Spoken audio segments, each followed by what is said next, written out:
오늘은 어머니의 날입니다.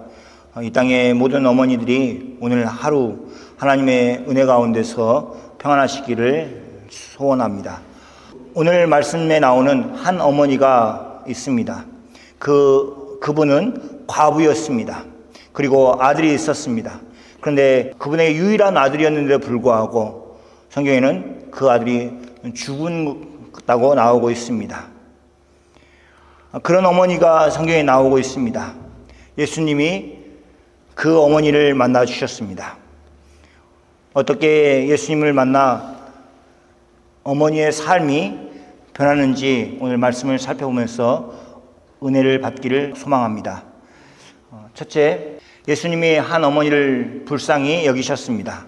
예수님은 그 전에 백부장을 만나서 백부장이 사랑하는 종의 병을 말씀으로 고치시고 그리고 바로 나인이라 하는 성으로 가셨습니다. 그때 예수님만 가신 것이 아니라 제자들과 또 다른 많은 무리들이 함께 예수님과 동행하였습니다. 그런 것을 생각해 보면 예수님의 일행이 적지 않은 숫자였겠다라고 생각할 수 있습니다. 제자들만 12이고 그리고 또 많은 사람들이 따르고 있기 때문에 적지 않은 숫자였을 것입니다. 그렇게 한 길이 예수님의 리드를 통해서 이끌림을 통해서 오고 있는 길이 있었습니다. 그리고 또 다른 길이 있었습니다. 나인이라 하는 성에 예수님의 일행들이 가까이 왔을 때에 한 무리의 사람들이 성에서 나오는 것을 보았습니다. 그들은 죽은 자를 메고 나오는 사람이었습니다. 그 죽은 사람은 한 어머니의 독자였습니다. 그 성에 많은 사람들이 죽은 사람을 메고 나오는 행렬 가운데 함께하였습니다. 예수님의 입장에서 생각해 보면 죽은 자를 메고 나오는 행렬이 보였을 것입니다. 저 멀리 그 행렬을 보고 그들을 불쌍히 여겼을 것입니다. 그 행렬 가운데 가장 불쌍한 사람은 죽은 아들의 어머니였습니다. 그 여자는 과부였습니다. 자신의 독자를 잃어버린 죽은 자의 어머니였습니다. 예수님은 그녀를 외면하지 않으셨습니다. 사람들과 함께 또 제자들이 백부장의 종을 낫게 한 그 일을 인해서 칭송하고 즐거워하고 그냥 계속 갈 수 있는데도 불구하고 예수님은 길을 멈춰서 장례 행렬을 보셨습니다.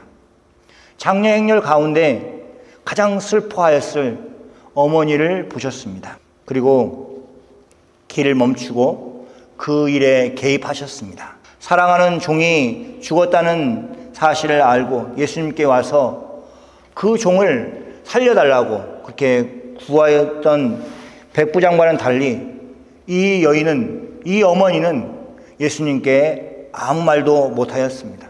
예수님이 지나가신 그 행렬을 주목하지도 못하였을 것입니다. 예수님께 아무것도 구할 수 없는 그런 상황이었습니다.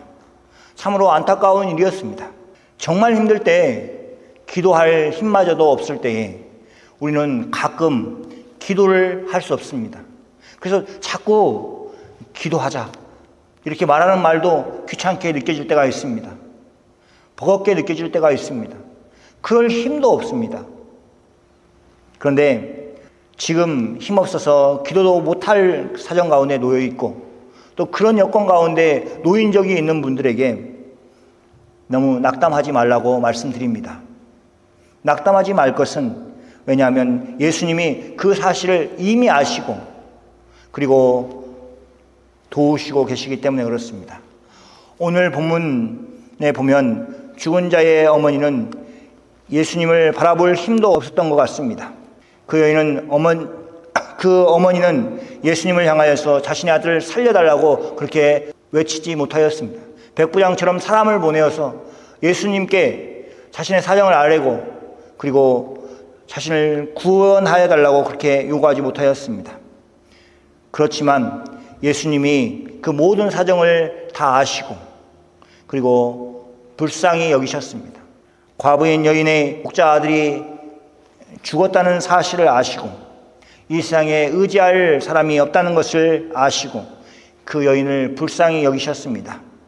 이런 사실을 예수님은 사람들이 물어서 알고 계신 것이 아니었습니다. 저 장래 행렬이 무엇이냐? 빨리 가서 좀 알아보고 오라. 이렇게 말씀하시지 않으셨습니다. 예수님은 보시고 이미 다 알고 계셨습니다. 그렇기 때문에 예수님은 우리의 사정과 형편을 모두 알고 계십니다.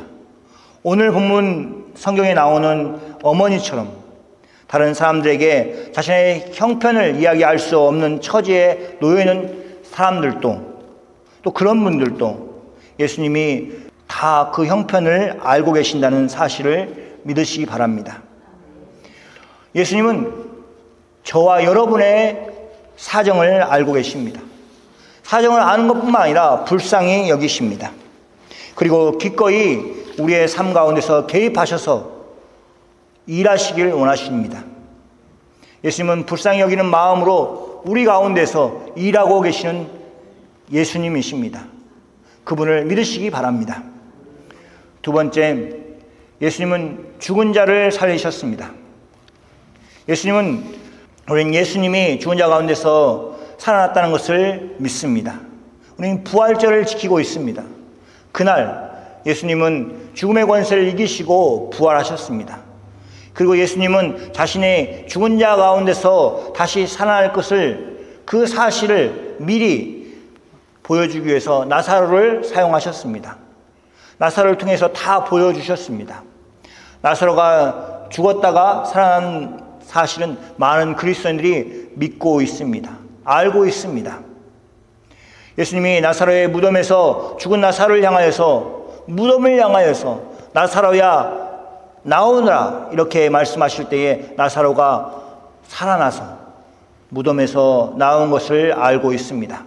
그런데 나의 인생에 과부의 아들이 죽은 자 가운데서 살아났다는 것은 모르는 사람들이 많습니다. 그 이름도 알 수 없습니다. 그냥 나인성에 살고 있었던 청년, 그리고 과부는 그 청년의 어머니 정도로만 알고 있습니다. 이름이 알려지지 않았습니다. 나사로는 이름도 있고 그의 누이의 이름들도 다 알려졌습니다. 마르다와 마리아 이렇게 이름을 드러내고 있습니다. 그런데 과부와 아들의 이름은 알려지지 않아서 누구인 줄 모릅니다.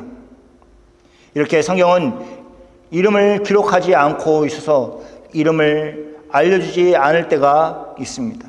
평범한 사람이었습니다. 그냥 흔한 과부였고, 아들은, 죽은 사람은 그 흔한 과부의 아들이었습니다. 이름이 기록되지 아니한 것은 평범한 사람이었기 때문에 그렇습니다.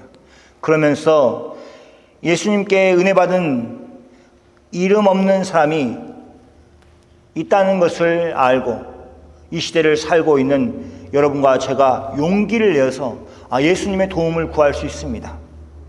왜냐하면 예수님은 유명한 사람들, 또 이름을 드러낸 부자 같은 사람들만 구원하신 것이 아닙니다. 평범한 사람들, 그 이름도 알 수 없는 사람들까지도 예수님은 불쌍히 여기시고 구원하셨습니다. 오늘 본문처럼 예수님께 그 어떤 것도 보답할 수 없는 처지에 있는 힘없는 사람에게도 은혜를 베풀어 주셨습니다. 그녀의 형편을 다 아시고 불쌍히 여기시고 그녀에게 다가가서 과부인 여인에게 울지 말라 그렇게 위로하셨습니다. 예수님은 말로만 위로하신 것이 아닙니다. 그 당시 유대인들은 죽은 사람을 가까이 하지 않았습니다. 그러면 부정한 사람이 되기 때문이었습니다. 그래서 시신이 있는 관에 가까이 가지 않았던 것입니다. 근데 예수님이 장례 행렬에 가까이 가셔서 시신이 있는 관에게 손을 대었습니다. 관을 메고 있는 사람들이 멈출 수밖에 없는 그런 행동을 하신 것입니다.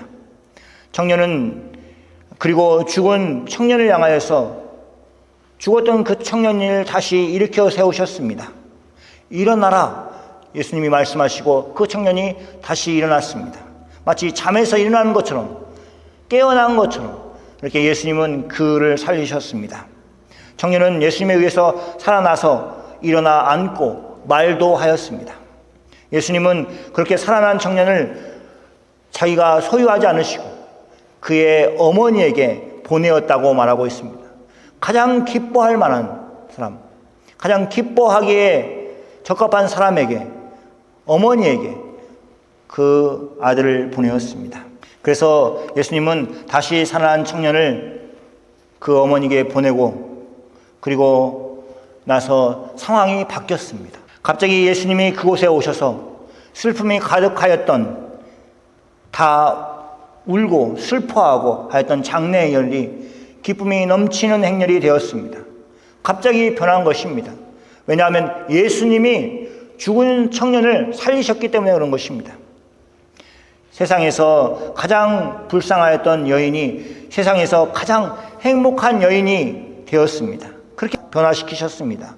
예수님이 그곳에 오셔서 일하고 계시기 때문에 그렇습니다. 그러니까 한 사람이 살아난 것도 대단한 일이고, 한 영혼이, 죽었던 영혼이 다시 살아난 것들도 그런 것입니다.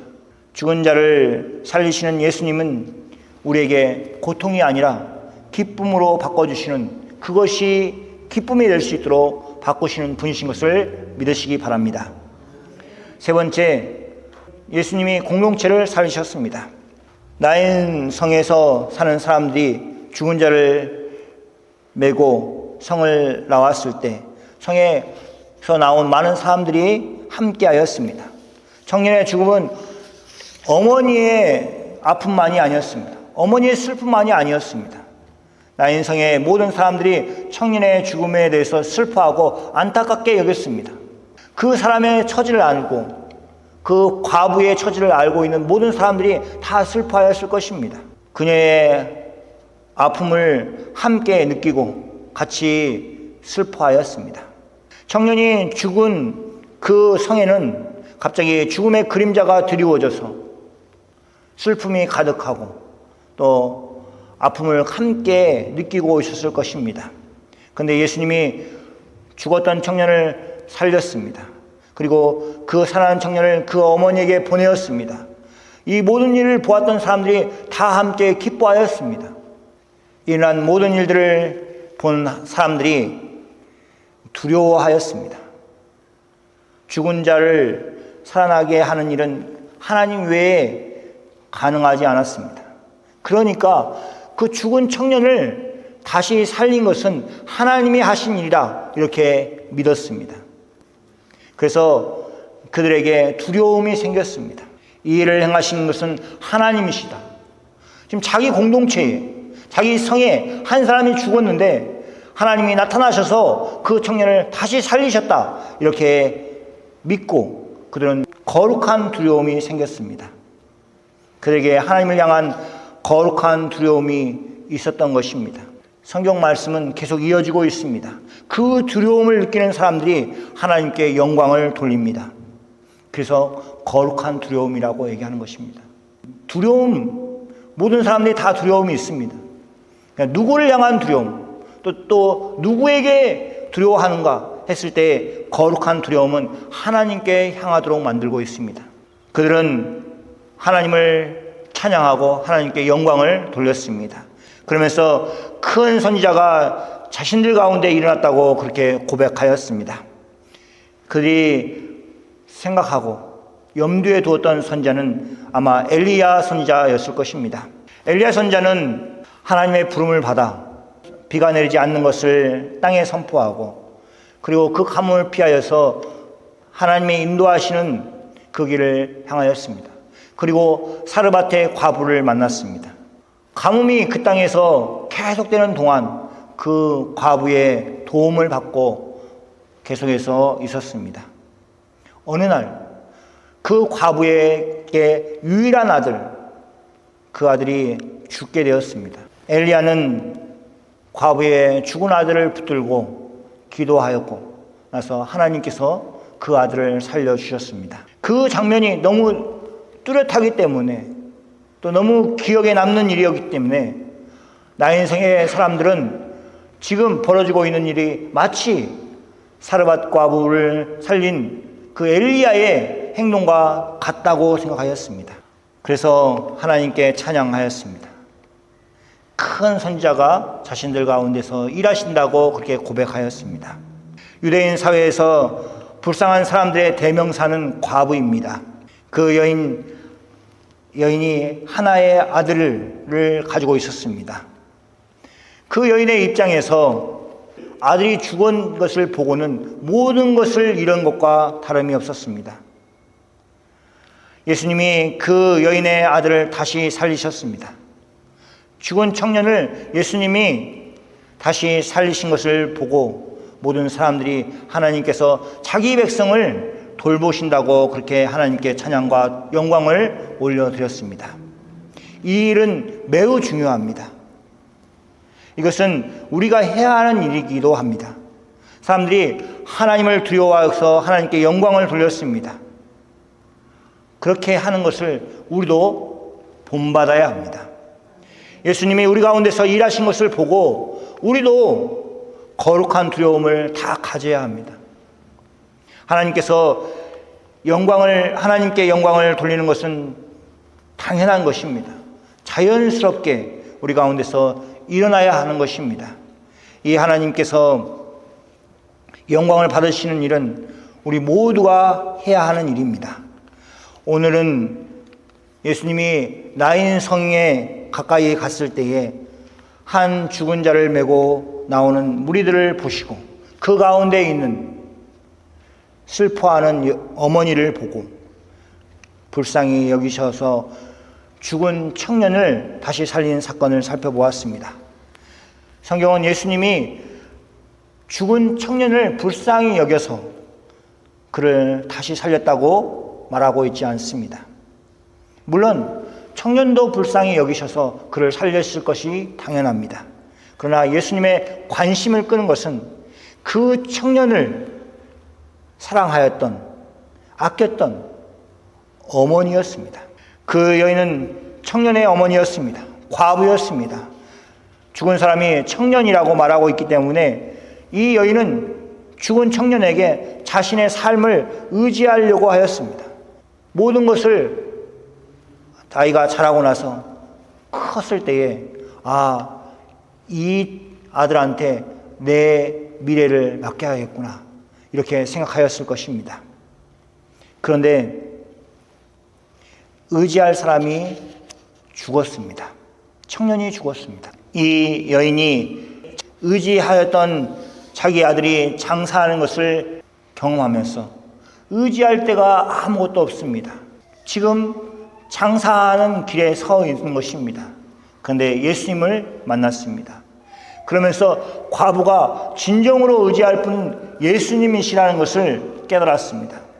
죽은 자를 살리신 예수님은 그의 보호자가 되었습니다.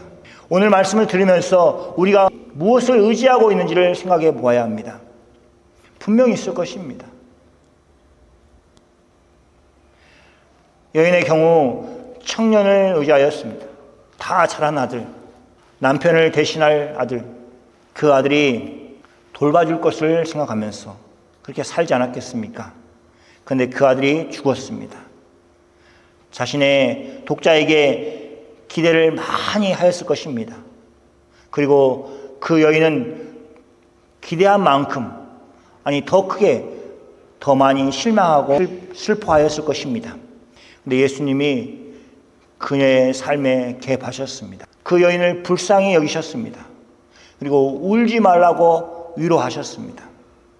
바로 그분이 우리의 구주가 되십니다. 우리의 구원자가 되십니다. 사랑하는 성도 여러분, 예수님이 행하시는 일을 인하여서 나인성의 사람들이 하나같이 기뻐하고 청년이 다시 살아난 일로 인해서 하나님께 영광을 돌리고 있는 것처럼 우리에게 예수님이 행하신 일들을 다 같이 겪고 우리 교회도 함께 기뻐하고 하나님께 영광을 돌리기를 소원합니다. 예수님께서 우리의 슬픔을 기쁨으로 역사하실 것입니다. 그럴 때 함께 그 기쁨을 나누는 서부교회가 다 되기를 소원합니다. 아멘. 같이 기도하겠습니다.